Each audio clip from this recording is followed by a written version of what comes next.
In an era where history threatens to repeat itself, a gripping new film dares to confront the rise of fascism and the complexities of justice.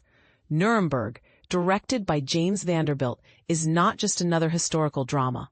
It's a timely reminder of the dangers of fanaticism and the fragility of accountability.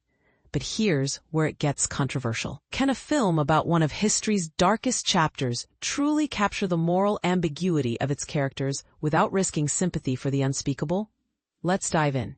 Set in the aftermath of World War II, Nuremberg follows psychiatrist Douglas Kelley, Rami Malek, tasked with psychologically profiling the arrested leaders of the German High Command ahead of the first Nuremberg trial for war crimes.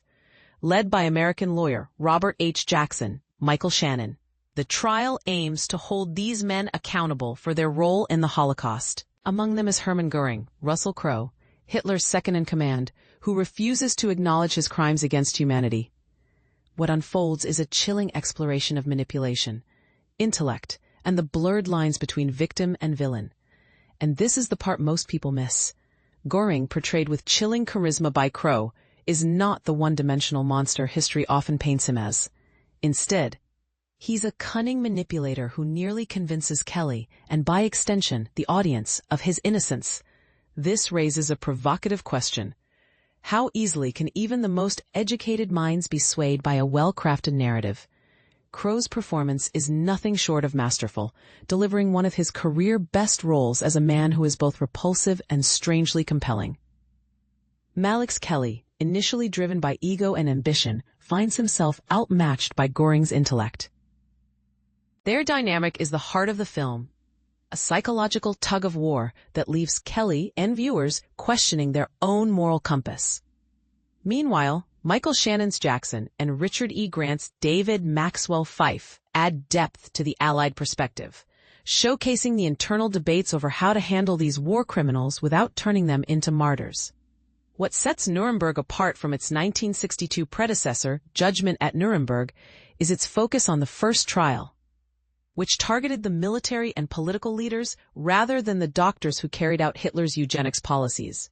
This distinction is crucial, as it highlights the broader systemic nature of fascism and the difficulty of proving individual guilt in a collective crime.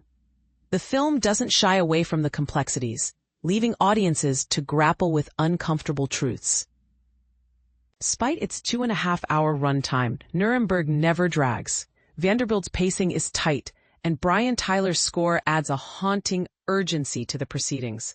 The film's true power, however, lies in its ability to connect the past to the present. In an age where extremist ideologies are resurgent, Nuremberg serves as both a history lesson and a warning.